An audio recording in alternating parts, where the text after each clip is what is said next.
All right. Hello and welcome in, everyone. Thank you so much for joining us today as we kick off our Fall Career Quest series. My name is Hong Win, and I'm a part of the Careers and Professional Development team here at WGU. And I'm so excited to introduce today's guest speaker and presenter. We're joined by Dwayne Clark, who is a seasoned cybersecurity professional and a proud WGU alum. I had the pleasure of connecting with Dwayne via LinkedIn, actually, and was able to learn a little bit about his story and just his passion and inspiration to give back to the community, especially those going through the cybersecurity field.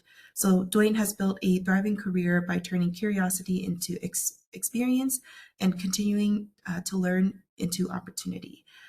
He's dived deep into experience such as securing systems, detecting threat, and strengthening infrastructure. Not only does he has the technical know-how, but he also brings a passion for helping others succeed. So in this session today, he'll share a little bit about what it takes to break into the cyber industry and why lifelong learning is your greatest advantage. He's here to help us grow in our careers with confidence and purpose. So with that, Dwayne, welcome. We're so glad to have you and passing things over to you. Hey, good day, everybody. Thank you for that very beautiful introduction. Um, Hi, my name is Dwayne Clark. It's truly an honor to be here. I very much remember watching recordings of things like this while I was a student at WGU because I was working during the time that it was actually live, but the recordings are always helpful, right? I do have a note here to do a special call out or shout out to Dennis Chow, who was a previous presenter. He's the one that connected me with Hong, and we really appreciate that. Also, another special mention is Rashad Green, another WGU alumni who's currently thriving at Google as one of the managers in the cybersecurity space. He was the very first person to pass it on, as in he inspired me to apply to WGU. He was also the first person to pay to get me my first professionally done resume. He paid for it out of his own pocket, and he had meetings with me and really coached me along. And I just wanted to highlight how important and what a pivotal role WGU has played in my career thus far.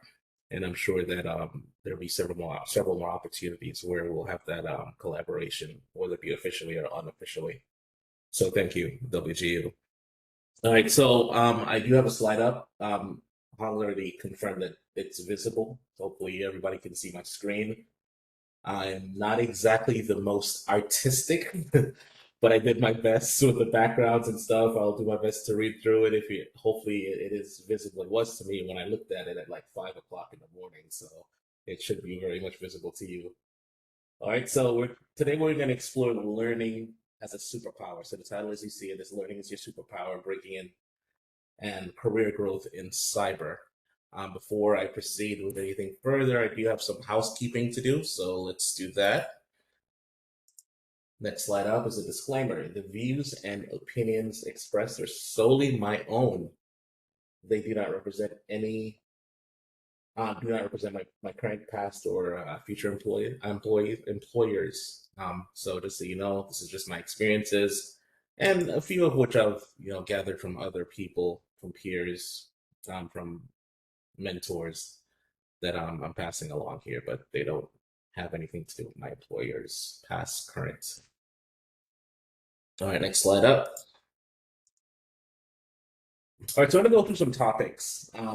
We're going to do an overview of the paradigm shift, the what actually led to me embracing this mindset.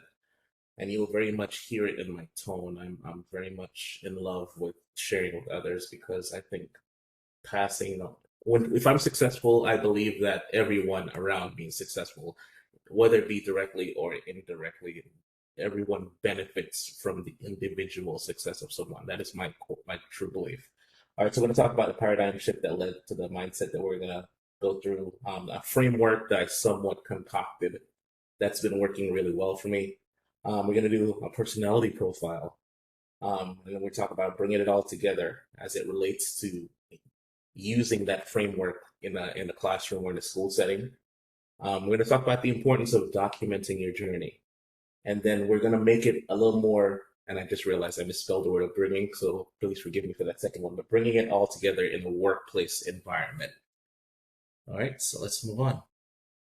As Hong rightly said, at the end we'll have a QA session. So if you don't mind this, you can put things in the chat, but we'll get to those later and towards the end of the session.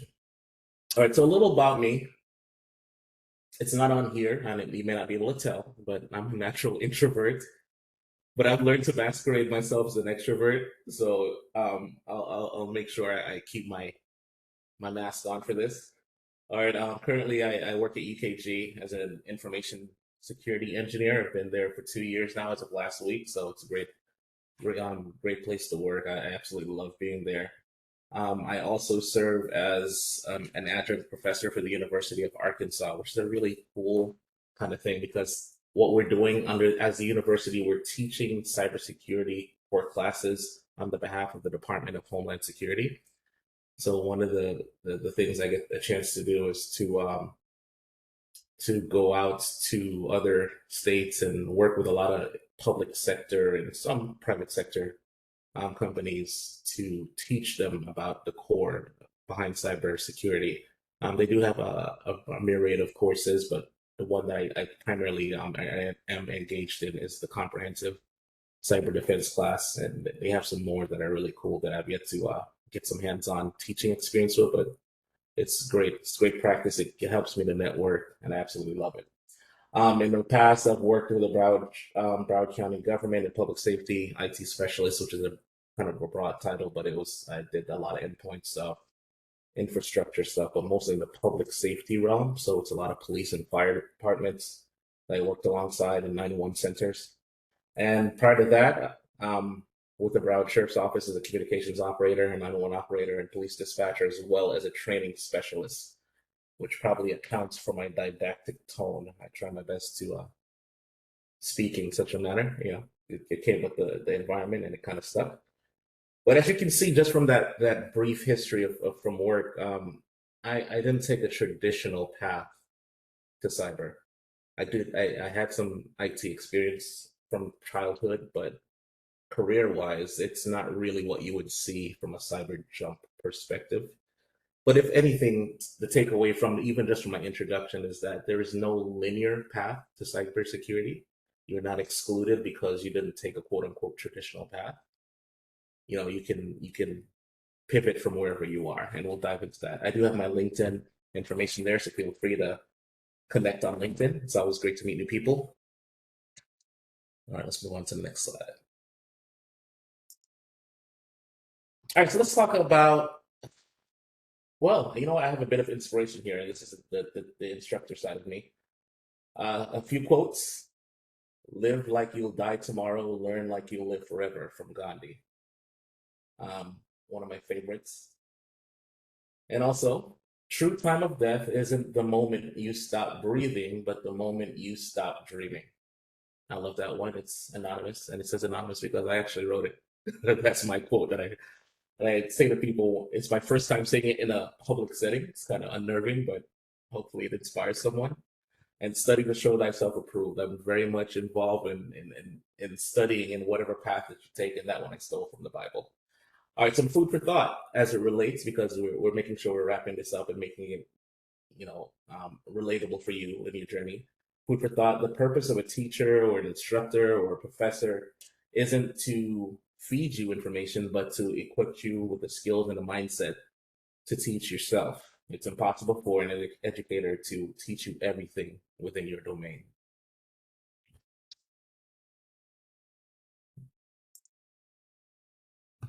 All right, so the paradigm shift, if you don't mind, I'm going to stand. The paradigm shift that brought me such passion for this topic is I'm going to share a personal story, which comes from my time as my early 20s working for the police department. Very much a classroom setup when you learn that type of job in that industry as a 911 operator. In my opinion, I learned all the policies and procedures. I did everything the very best I could. But then one day I had a super convergence. Let me dramatically proclaim that: a super convergence of what could go wrong in one situation, from equipment failure to bad intel. It is just a hodgepodge of a hot mess. And long story short, someone, a law enforcement officer, almost died on my radio. And I was the person working that radio. Very unnerving, very rattling situation when that happens, especially in the life and death type of situation. For the person holding the lifeline, you lose confidence in that person, and that's exactly what happened. And it's okay. There's a happy ending, so I have no problem sharing this story. After that incident, none of the cops on the radio would speak to me because at the point they didn't know what's happening on my end. They can't see me. They didn't know that I had a myriad of things happening. All they know is that in the time of need, help wasn't on their way at the time. Well, after that, went through training, did some training after that to make sure we mitigate and make sure nothing like that ever happens. And of course, in my lessons learned, I'm going through the situation, replaying the scenario, and on paper, evidence would suggest that I did everything by the book. I knew everything. I did what I was supposed to do. But here we had this one situation that was outside of the box, and there was no way to predict this element. And I never wanted to be in that position again. So I think that was the birthing place for this framework that I'm going to share with you, where I started hoarding information. And not only was I now a hoarder of policy, procedure, lessons learned from other people, uh, different frameworks out there, but I was dissecting it and making that information my own. And in that journey, I started to learn a bit more about the type of learner that I am. And that just opened up the door. To add a happy ending to that story, years later, that same cop called me on my personal cell phone, shocked the living daylights out of me. He goes, dude, how do I get you to be my permanent dispatcher? You are so good. I want you on my radio the whole time. And nothing, I mean, there are no words to express that, the feeling that you feel to know that someone almost died on your watch, and then for them to beg for you to be the person that's their lifeline because they saw the change. And that change was, in my opinion, largely due to the framework that that was inspired from the situation. So that was a paradigm shift that led to what we're about to talk about now. All right, so for framework, I broke it down as best as I could, and this is not something that's publicly published. I kind of like made this up. I'm sure that there's similar frameworks out there, but for all intents and purposes, this is mine. So number one on my framework is start with your why. And remember, we're talking about your superpower, right? What is your why? What's your motivator? And we're further all it's a general purpose now, then we're gonna dive and combine connect it for school, and then we're gonna connect it for your career. All right, so what's your motivator? It should be something that can outlast tough times. Example, and I'll give you my example. My family. I'm a husband, I'm a father. Um, at the forefront of my mind at all times is my family. Yes, I have personal aspirations, but I'll be very honest with you. Depending on the degree of the situation, how hard, how difficult, how challenging it is, there are times where I hit a limit. And if it were only for me, I probably would have given up. I have no problem admitting that publicly. However, when I think about my wife and my children, I know that I would push past my threshold at all times. So for me, that is my why. Yours might be building generational wealth or personal growth or just to make some more money. It's okay. Find your why, make sure it can outlast the test of time and whatever challenge comes to you. Number two, decide on a path and set a clear goal. So I'm assuming that every person here, or most of you are, in the field of cybersecurity or the pursuit of, or whichever way we're cyber focused. Within that realm, in that space, in that domain, have goals and write them down. So I'm going to expand on this a little more once we get into the actual direct application for school and for a job. But have a short-term goal, like 90 days, midterm, 6 months to a year, or long-term 3 to 5 years. And it's up to you to make the decision on what the different barriers will be for your upper and lower limits, right? This gives you a roadmap to follow and write them down, cross them off. There is a psychological component to crossing off goals once you've accomplished them. Go ahead and try it. Prove me wrong. Write something down, get it done, cross it off. There's this huge endorphin rush that's tied to that moment. that gives you such, even if it's a micro sense of accomplishment, it does something for you. And the more you do it, the better you get, the more motivated you are, the more you have past wins to look upon whenever you feel like the challenges of your current situation is a bit much for you. Number three, embrace cumulative learning. All right. Always look for opportunities to build on what you know. Leverage transferable skills from one area to another. All right. And I have here story time because it's worth telling. I do have the opportunity to speak to random people, especially when you go, "Hey, what do you do for a living?" "Oh, I work in cyber." "Oh my God, I want to do cyber." And then you get into all these stories that they're so uplifting, they're just so great. The majority of people I talk to, they're super passionate about it. So I remember speaking to this young lady. She's actually in the band that I play with, and I kind of shortchanged you guys because you saw like a guitar picture. I play guitar professionally for a Christian gospel artist by the name of Papa San. I travel the world with him. So one of the background singers, when she found out that I do cyber for my job, she's like, "Oh, I want to do cyber. I work in a office." I'm like, "Okay, cool. What do you do for the office?" She goes, "Oh, I enter people into the computer and I reset their password." I go, "Hold up, are you entering into something like a server? Is it called like Active Directory?" She goes, "Yeah, yo, you put them in active in that thing." She was actually doing identity and access management. She's doing IT work, but to her, she's working in a healthcare facility or a doctor's office or wherever it is that she said, and she's aspiring to get into IT or cyber. Guess what? You're already doing it. So here's the point: leverage your transferable skills. There's so much value in identifying the items or the job roles that you currently have in whatever role you have and seeing if it maps back to something that you're learning in school right now. There are tons of people out there. One of my favorite go-to, and this is a high level as it relates to information security. It falls under that umbrella. Um, I say to people, "Hey, do you lock your doors at night?" They go, "Yeah." Like, "Why do you lock it?" "So my house is safe." "All right, great. Did you know there's something called physical security under the domain of information security?" They're like, "Oh man, I never thought about that." And I give that example. It sounds simple, but it is relatable. And it's just to encourage people like, "Hey, listen, you should know that you're probably already doing cyber related things. Your hygiene for cyber is already there.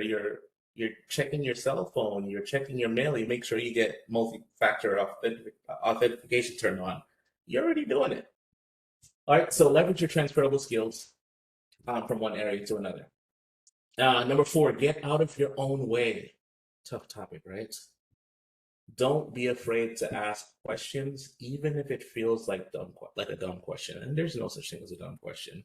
But unfortunately, our minds play tricks on us. Let's be honest.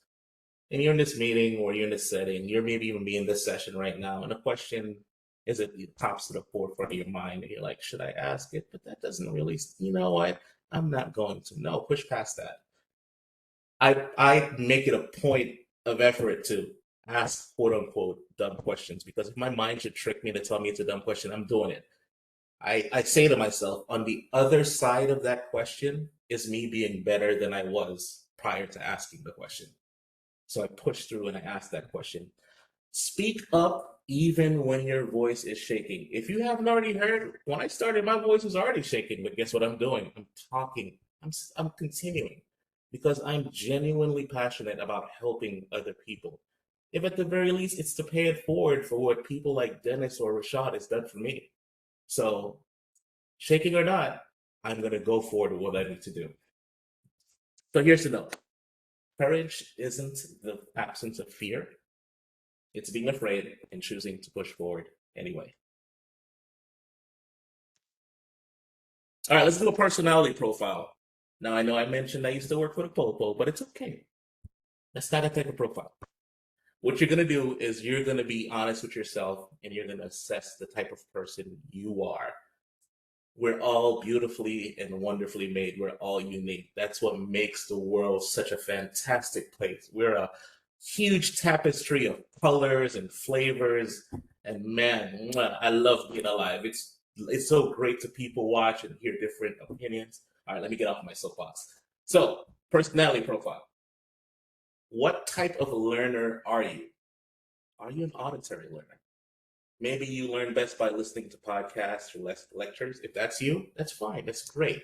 You know what suits your personality. Are you one that learned by doing? And I'm trying not to say that word because I have an accent. Another thing I didn't tell you, I'm from Jamaica, by the way. It'll slip. Uh, are you the type of learner that has to learning by doing? You might benefit from hands-on practice. That is okay. That's awesome. That's associating content with activities. If that's who you are, keep a mental note, write it down because we're going to build on that. Are you a visual learner or do you maybe like reading or writing? Are you that type of learner? Writing things down can help to reinforce your neural pathways and boost memory.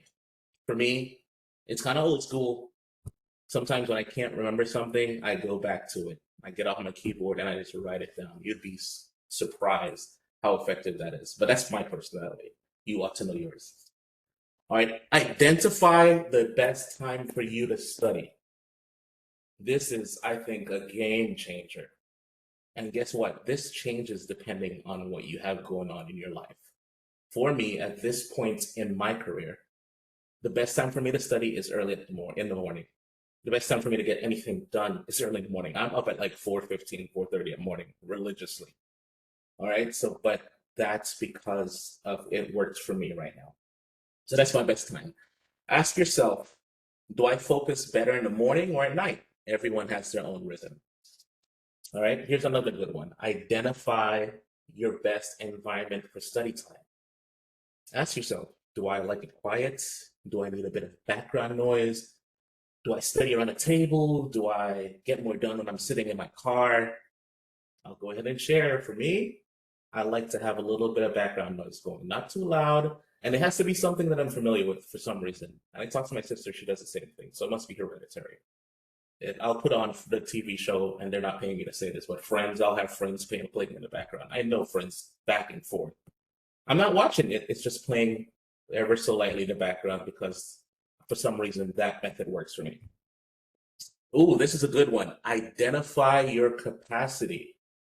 Ask yourself, what's my study limit before my brain turns to mush? For me, I'm about 30, 45 minutes in, and I become like catatonic. Like, okay, I need a break. And then here's a subsection of what we're talking about right now. During that break, do I take some time to study another section within the same domain? So let's say I'm doing identity and access management. Do I maybe break away and do some cryptography? I know I'm taking a 5 to 10 minute break, but I'm just mixing it up basically. Or do I take an actual break where I just need to take 5 to 10 minutes and be very regimented with this, where I just need to not do anything. I just need to just let my brain breathe and then be disciplined enough to go back. And you know what? Sometimes I do a mixed bag. If I'm studying for 2 or 3 hours, I'll start out with maybe 5 to 10 minutes of swapping topics. And then maybe on the third or fourth break, I'll just do, okay, don't talk to me. I'll go hide in my bathroom and I'll just sit there and just let the silence engulf me. All right. Next slide. Let's bring it together. Let's make it relevant for school. A lot of us, we're on a scholastic journey, right? So let's do this. So now I'm going to give you my secret. Shh, don't tell anybody, okay? It's only us and the people on the recording. Don't tell anybody. You got to promise me. Pinky swear. All right, let's go. Leverage your course assessments. I know, I doubt anything's changed since I've been a student here, but WGU is famous for giving you a course assessment at the beginning of your course, right? Use your tests and assignments to identify where you're strong and where you need to focus. Don't just cram. Focus on truly understanding the material. Let's take a pause for a second. When I do an assessment, and sometimes it doesn't go the best. It's my first interaction with that new topic in that new class, and I'm able to write down things and I'm honest with myself. If I know I truly know something, I make a note of it. Then as I'm going through the coursework for the other items that I don't know, and again, being honest with myself, I spend a little more time on it. And then once I'm done, I'll either redo the assessment or I'll go back and cover the stuff that I told myself that I know, but I still need to validate that knowledge. And that is an iterative process that I've been using, and it works great. All right, consider the learning experience in 3 levels. Here we go. Getting knowledge, which is what you're doing when you're reading your textbooks, you're sitting through these lectures, you're sitting in this setting right now. You're getting knowledge. That's level 1. Level 2 is having understanding. Just because you got some knowledge doesn't necessarily mean you understand it. Make sure that you do. All right, so you have a concept, you've learned it, you might be able to spit it out, regurgitate it, but do you understand it? A true test of understanding, by the way, is your ability to explain it to someone else at a level that they can understand it. If you're able to successfully do that, there's a high probability that you actually do understand it, making things relatable.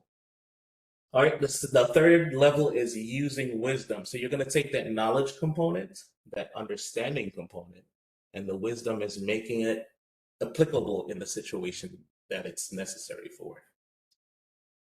All right, I know about the Coriolis effect. It doesn't necessarily mean that it's necessary for this conversation. That would be wise for me to start talking to you about earth science right now. All right, so knowledge, understanding, and wisdom. All right, let's go. Next slide. I'm watching the time. All right, great. I think I'm good on time. All right, still under the subheading of bringing it together for school, the purposes of school. The course material is designed for the subject, so make sure it's your primary source. I thought it was necessary to put that in there. I've been guilty of it, and I'm not trying to tell you what to do, but out of respect for the curriculum, it's put together to address the needs of the student.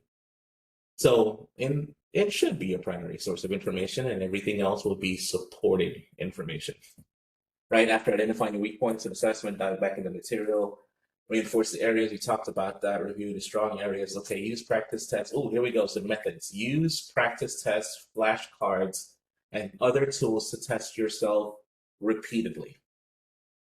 It's 2025. AI is like the hot topic, right? I feel like if you go to KFC and order a side of AI, that's where we are in life, but it's okay. Everything has AI on it. So think of AI as a tool, as a prosthesis for learning, not a crutch, which unfortunately too many people fall victim of doing. They use AI to generate everything. All right, use it to break down complex concepts quickly. Don't forget that AI is a force multiplier, so be the force. Here's an example. If I'm going to study theoretical physics or neuroplasticity and how it's impacted by the change in the landscape of artificial intelligence, it sounds like a weird topic, right? If I'm going to plug that into my favorite large language model and it's going to spit out a bunch of jargon that I may not understand, you know what I'm going to do next? Please explain it to me as you would a 5-year-old. And it's going to make happy sounds and do language that's more fitting for me. And then I'm going to take that 5-year-old version of the information and I'm going to build on it. Because truly, we want you to have knowledge. If the internet goes dark, I don't know what would happen to the world today. All right? Always double check AI generated information to avoid errors or hallucinations. So let it be just a point of reference. Oh, I have some callouts here. Let me look at my trusty notes. We are smack dab in one, and I put smack dab in quotes. It must be nice to say smack dab in one of the greatest moments in history. AI has completely leveled the playing field. We can learn more, learn faster, or at our own pace. We can customize our learning experience. We can extract ideas from the canvas of our imagination and thrust them into the real world. So capitalize on that. All right. Let's move on to the next slide. We're almost there. Let's talk about documenting your journey. You've already gathered that I'm an information hoarder. It's okay. We're going to put it to good use. You're in your journey right now. If you can, if it's possible, keep track of your labs and projects that you've completed. One of the pitfalls in the introduction flyer that was sent out, it mentioned the words pitfalls. I like to hold on to the keywords that I'm guilty of is that I did not document my journey in college. How does that play out? So when it came time to interview and somebody went to me, hey, do you have a GitHub? Yeah, okay, no. It's not that I didn't do the work, I just didn't document it. I did so many great labs during my undergrad and doing my master's program and at home. I actually have a lab built at home. I have PFSense firewalls, I got Cisco switches, I got a whole bunch of shebang going on, and none of it was documented. Document it. What you're doing is you're paying respect to your journey. It's also for people who don't have not so great, who do have not so great memory like myself, a reminder, just a quick reminder of what you've done. All right, and it's a nice way to build your resume. But let's, I don't want to jump ahead. All right, so do home labs, do projects, attend conferences, meetups, join groups, blog about them on sites like Medium. I distinctly, vividly remember Dennis Chow mentioning this in his presentation. Documents on sites like Medium, share what you've learned, engage the community by posting on LinkedIn. Add your code to GitHub. If you go to my LinkedIn page right now, it's kind of annoying. You'll see a bunch of stories. There are two reasons. Well, one of them is really selfish. It's because I know my memory sucks, so I use it to remember stories. But it's also stories that are relevant to the industry. I genuinely think that people will find value from them. So I'll post my stories. Once in a while, I'll put comments, but it's just things that help me. And believe it or not, I'll be at work and I'll sneak and remind myself, oh yeah, I need to research this because it impacts the industry that I work in. All right, so microlearning, great lifelong habit. You have a few minutes. We are in the age of doom scrolling. It's okay, don't raise your hand. We're all guilty of it at some point.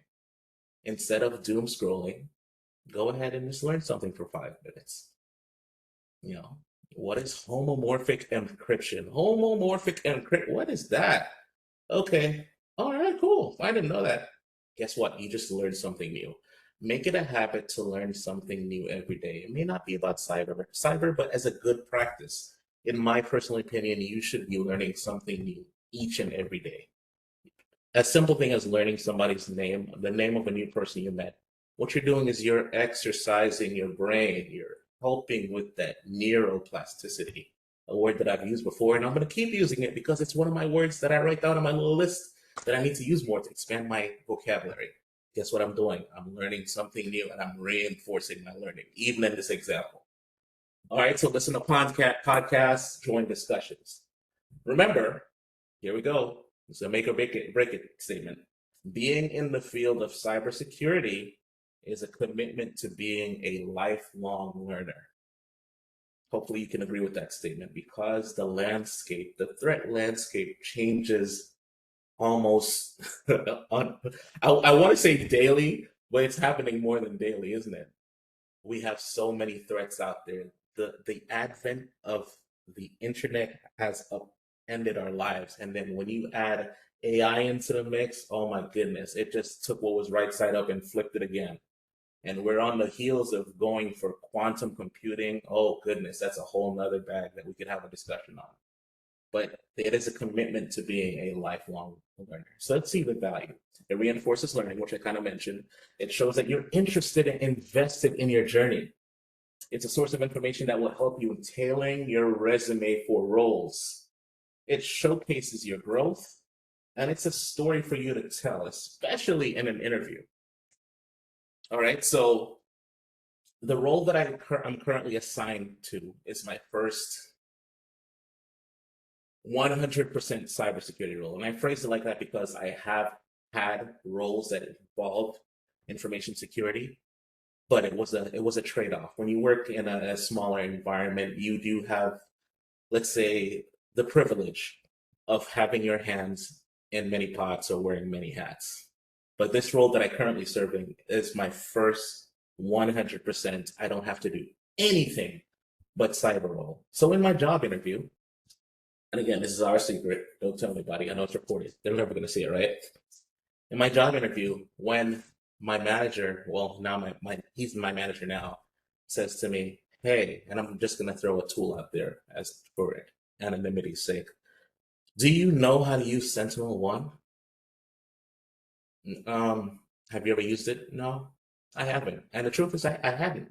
I was coming from government. I don't know if you know anything about public sector. Things tend to move a little bit slower than private sector. So, yeah, I know it's an EDR solution. So even though I hadn't used it though, here's what an EDR does. And I begin to tell him a story.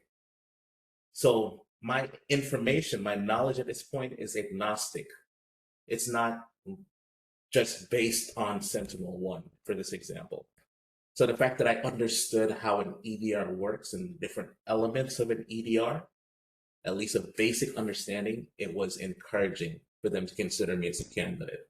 So now that I'm in my role, I may not be working with said EDR, but I have that transferable skills, that knowledge transferred, a lot of which I learned in school.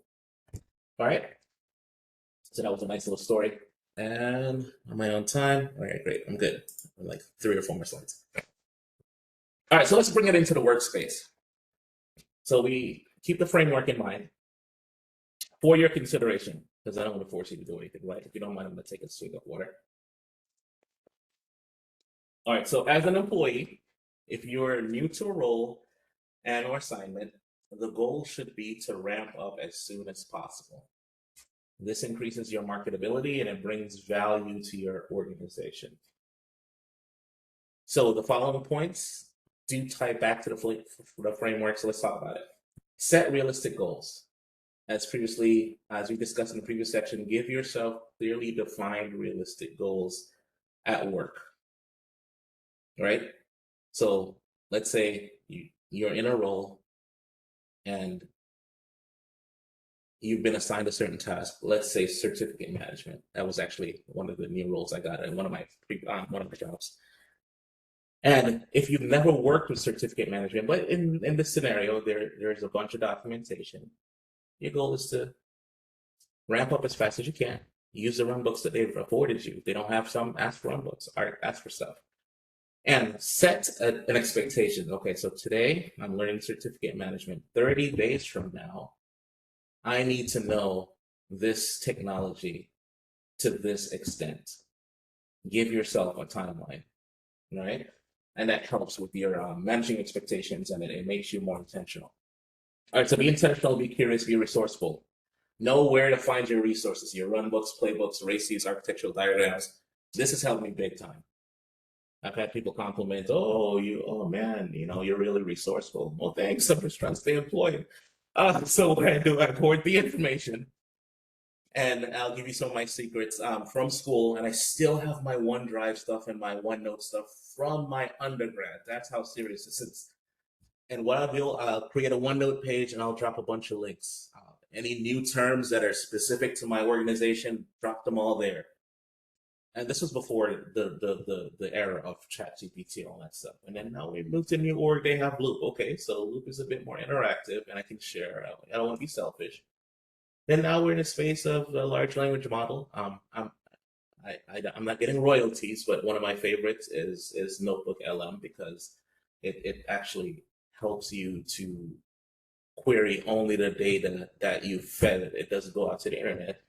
I'm able to mind map from it.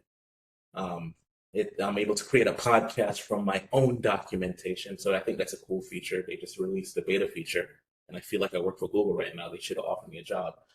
They have a cool feature where you can actually have a podcast and you can interrupt the podcast and ask questions about your own notes. So that's a cool thing. And I use things like that to ramp up real quickly on a job. Drop my kid off at school. Guess what I'm doing? I'm playing Notebook LM, baby. I'm learning about all my notes that I took yesterday. So now I'm refreshed. I get into the office, my boss says something, I quickly rattle it off the tip of my tongue, and I'm a superstar in his eyes. Dude, high fives, man. We're going out to lunch. You did great today. Well, thank you, sir. All I'm doing is regurgitating what he gave me, but I used my resources and I was efficient in accessing them. So make sure you know where your resources are. And that's one way to ramp up really quickly until, and I did that for a while until I was able to make the information my own. Have I learned everything? No. Do I know a lot more than I did 2 years ago? You better believe it, because I have 90-day goals and it is a metric I can go by and track what I've done so far. All right. All right, let's talk about a different why, a different why than we talked about before. So work towards understanding the why behind your resources. So this why is where a lot of people, and by the way, shameless plug, one of my favorite orators is Simon Sinek. Simon Sinek, if you don't know who that is, last name spelled Sinek, that's Sierra Indian, November Echo, Kilo. Go ahead and check him out. He talks about the golden circle, and a lot of us, and it's okay, it's not an indictment on anyone, we tend to get into the how to do something. We know how to do it really well. Grabbing a run book and just doing what it tells you to do step by step, that's awesome. Appreciate whoever made it. We know the how to get stuff done. We know what we need to get done. But a lot of us don't understand the why behind getting something done. Okay, here's a quick example. I'm given a task, and I'm making this up, by the way, to enumerate non-human identities for my job. There's a run book. I'm using it. I'm doing a great job at it. High five from the manager. You're doing great, buddy. Appreciate you, man. All right. But if that's all I'm doing myself and the org a disservice. At some point between breaks or at my moment that I have a breather, why does this guy want me to enumerate non-human identities? Here I am fresh, brand new in the industry. How does this tie in? And I heard somebody talk about the MITRE ATT&CK framework. What's that about? Okay, so now I need to be curious enough to go research or ask the question of someone. Hey, why are we looking at non-human identities? How does this impact the MITRE, or how does it tie into? Okay, NHI, that has to do with identity. Identity is the new perimeter. Why is it the new perimeter? Because, information is now decentralized. The firewall is no longer just a perimeter because information doesn't just stay within the four walls of your organization. We're looking at the MITRE ATT&CK framework because it tells you the tactics and the techniques. And guess what? Non-human identities can be manipulated and compromised, and the compromisation can be used for lateral movements. Boom. You hear me spitting all this stuff out? It's because I'm good. I'm not that smart, baby. No. I'm spitting out the information that a lot of it I learned at school. Shameless plug again for WGU. And I not only got the knowledge, but I invested the time in having an understanding. And the wisdom in the situation is me regurgitating it to you, to encourage you to repeat the thing. All right, so each time you're curious and dig deeper, you're reinforcing your understanding and becoming more valuable. Final point, reiterate and ask questions. Keep going through cycles of learning and iteration. The more you ask questions, the more you understand the bigger picture. Be intentional, be curious. It will keep you growing. One of my favorite things to use is the OODA loop, which I'm pretty confident I read about in one of my coursework. And it's pretty fun to say OODA. Observe, orient, decide, act. Believe it or not, I implement that at work all the time. I create run books, I create workbooks. I run books for work, and my run books tend to become automation. But what I have is a framework that I fit my processes into, and the output it's beautiful. The next team, they take it, they run with it, but it's iterative. Even in how I work, when I'm doing my planning for my 90 days, my 90-day assessment of myself, my short-term goal, which I guess you could kind of think of like an agile way of working type of deal. I in my retrospective on what I've done in the 90 days, I pick out my weak points and I make note of them. And guess what? I work on them. My strong points, okay, pat my back, good job. How do I apply the strong points to my next iteration? How do I improve on my weak points in my next iteration while simultaneously jumping into the new thing that I have planned for that planning period? And that's not even for work, that's for me. I'm stealing concepts that I learned at work or in school, and I'm using it. I'm being practical in my life, and it's worked so far.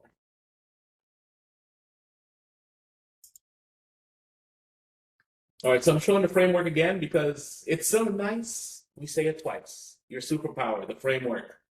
Start with your why, decide on the path, set clear goals, embrace cumulative learning, get out of your own way.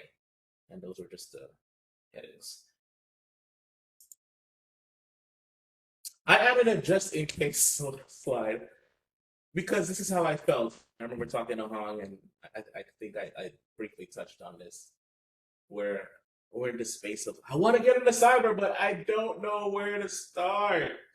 Where do I go? Help me, please. And I would talk to any and everyone. In fact, that's a lie. At first, I wouldn't talk to anyone. You know why? Because I was too shy.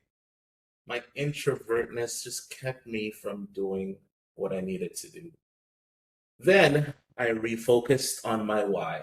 Okay. I have personal goals and I have goals for my family. Do I want to get out of my car to go talk to that guy that I just met at this meetup to go ask him how he got? No, I don't want to ask how he got started. I'm tired. I want to go home and ball up in my garage and cry and get my energy back. Do I want a better life for my family? And I know that this career is one way of getting that. Yes. So you know what I do? I get my Jenny Craig on. I get out the car and I walk my soon-to-be toned self over to the person and I ask the question, how did you get started? All right, so I get that question asked a lot. And I pretty much, I think I've come up with a few answers to start the conversation. Oh, I want to get into cyber. Okay, great. What role, what domain in cyber do you want to get into? Go to your favorite LLM, because usually the conversations are short. And what I want you to type is, give me 30 roles in cyber or information security. It was probably a more all-encompassing heading. Give me 30 roles in information security and their definitions. And then go read through them and see which one fits your personality. Okay, you like chasing bad guys? Okay, you like stopping stuff? Okay. You like breaking stuff? Okay. So maybe incident response, maybe blue teaming, maybe red teaming. Oh, you like a little bit of both. You want to protect, but you also want to break stuff. Okay, maybe a purple teamer. Read through it. Oh, you don't want to be a lot of hands on keyboard, just enough, and you want to enforce the rules like you're a cop. Okay, maybe a bit of GRC. This is a great exercise in my opinion. And guess what? I am really of the belief that there's a role in cyber for each and every person. Not everybody will want to work in cyber, and that's fine. But I believe that there is a domain or subdomain that can fit each and every personality that is interested in doing so. All right, so you get that. You go, you find something that suits you. All right, great. I'm not here to recommend certifications, but I will do an honorable mention. The CompTIA Security Plus, a nice, and they have others out there like that. A nice mile wide, foot deep approach to cybersecurity. It's a nice way of getting the basics.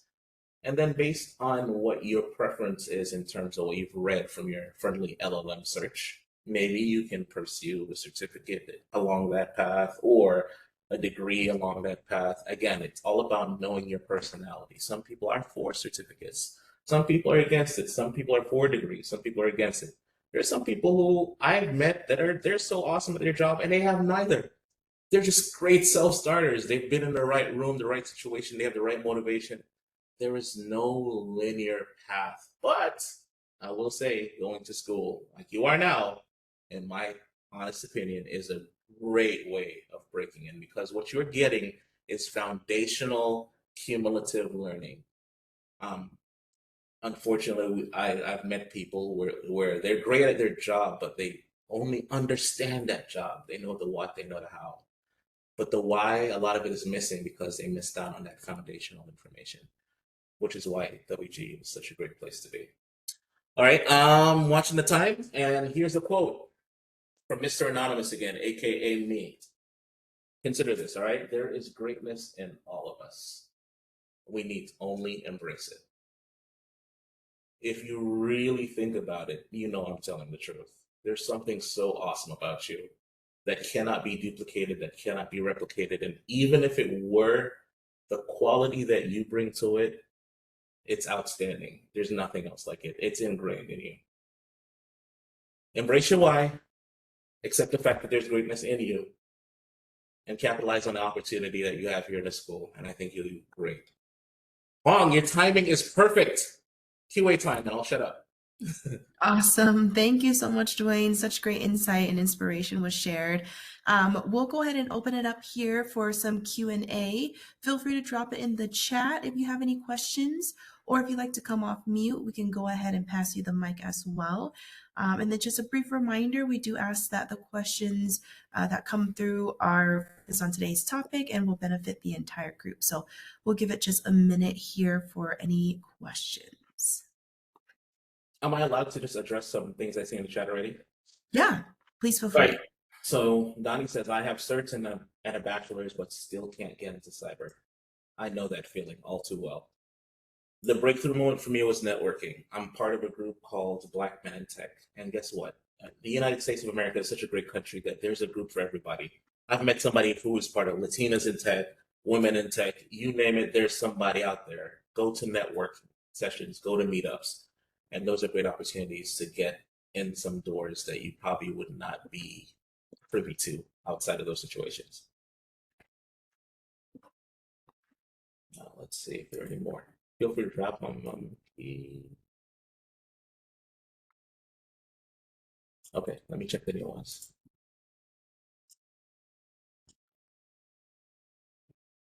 Did I miss any others? It said new, but oh, you know what? Someone just commented.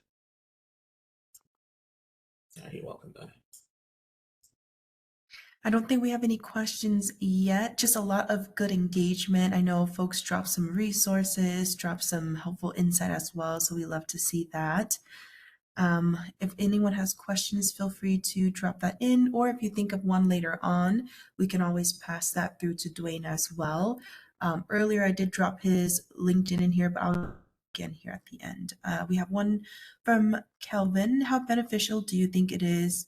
Oh, do you think the RHCSA compared to the Linux Plus?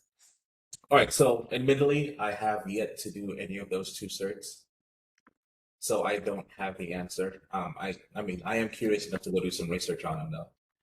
But if it's a skill, it's necessary, especially if you're in cyber. Being Linux is Linux is everywhere. I hate to admit this out loud because I'm diehard Windows, but don't tell my friends who are Linux fans that I said it. But yeah, Linux it runs the world, man.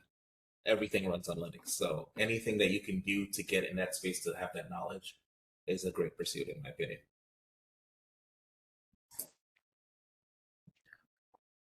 Awesome. And then just some comments here. Thanks. Let's see here. I was I once interned for a cybersecurity coordinator for a school district, didn't get the job because someone had way more experience, 10 years. What can I do to stand out? Wow. So everything and situations based on its own merit, right? So it's possible that they met the requirement exactly as it was needed. But to do recommendation to stand out, be engaging. If you're like me and you're naturally an introvert, push past it. Get your why in your mind, get it done. Stand out. I think we briefly went over just some things. Make sure you're engaging people in other communities. Make sure you're getting your labs in. Make sure you have your GitHub. It doesn't have to be perfect, and I'm stealing this comment from Dennis Child's video. Just make sure you're showing engagement in this space. A lot of people, all they want is a willing heart. Believe it or not, they don't even want the best of the best. They want somebody who is teachable, who has the humility to admit when they're wrong, somebody who's engaging and collaborative, someone who will, yes, you have your own selfish agenda. We all want to, we're here for a paycheck, but we are actually working on the behalf of the company as well. So I think if you do that and also keep the networking piece going, I think those are great tools to keep in your pocket that will get you in the door. Awesome. Thank you for that. Next one here. Would you suggest Medium or GitHub to document what we are learning? Medium is great for a blogging perspective. GitHub is great for sharing code. That's a nice high level explanation. So I would say leverage both depending on what your use case is. And share. Awesome. A lot of comments of thanks here. Next one. How do we show these soft skills you mentioned in a resume to get a chance for an interview? It's a great question. Wow. How do you show it in a resume? Wow, that's a tough question. Um, be authentic in your resume. I know there are a lot of AI tools being used to go through resumes. I would get with someone that's in the space of professional resume writing or someone that has had experience in that space, get their input. Yes, you can also use an LLM to get some suggestions from that. But honestly, the soft skills, it's very hard to communicate that on paper. I think in just one-on-one interactions, and that I think that's what you want, right? You want to get just that interaction to let them see how awesome of a person you are. So yeah, get some advice on getting the resume together to get it past whatever mechanism is evaluating it. But then once you get that one-on-one, show how cool you are, show how much of an asset you are. Awesome. And just to jump in real quick on that, we do have advisors that you can schedule an appointment, and they're always very willing, and they have great expertise in helping you with your resume. Another thing I would encourage just meeting with recruiters and hearing what they've shared is generally when you apply, they'll go and check out your LinkedIn page as well. And that's a great way for you to highlight the values that align with you, whether that's community or how to highlight those soft skills.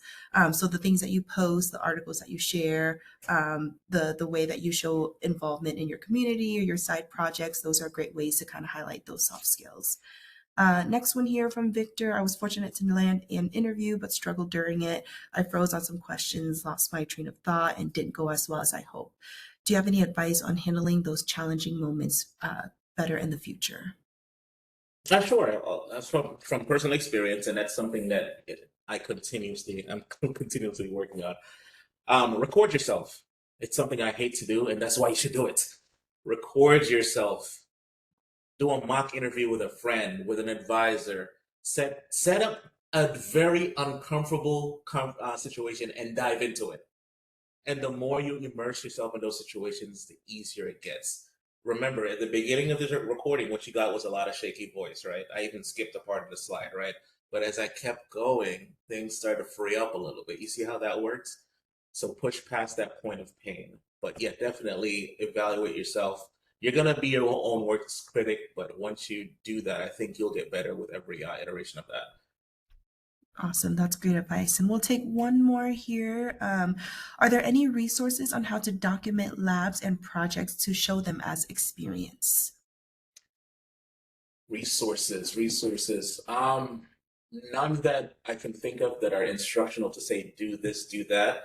What I've done though, and don't tell them I did this, I've gone to other people's Mediums pages and other people's GitHub, and I'm like, oh, that's how you do that. Okay, I'm gonna start doing that the same way, and I'll evaluate, let's say, a subset of 5 people, and I see the commonality, and then I'll just mirror that, and then eventually you develop your own style, and I'm sure there are resources out there that say that how to do XYZ, but I just don't have one off the top of my head.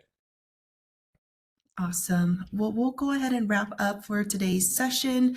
Thank you so much, Dwayne, and thank you all for joining and for all the thoughtful questions and engagement. Keep an eye out for that recording along with the quick survey. I did drop that in the chat along with Dwayne's LinkedIn page as well. The survey is just 2 questions, and we greatly appreciate your feedback. So if you could send that to us, that'd be fantastic. You can catch this recording on our YouTube channel and visit Handshake to save your spot for upcoming quest sessions as we got a great lineup for the fall here.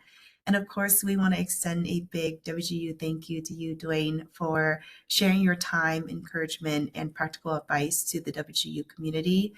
Your journey and passion and humor for giving back is truly inspirational to our students and alumni, and we're so grateful for your time with us today. Thank you again, everyone, so much for joining us, and we hope to see you at future Career Quest sessions. Have a great rest of your week and take care. Bye, guys. Stay awesome.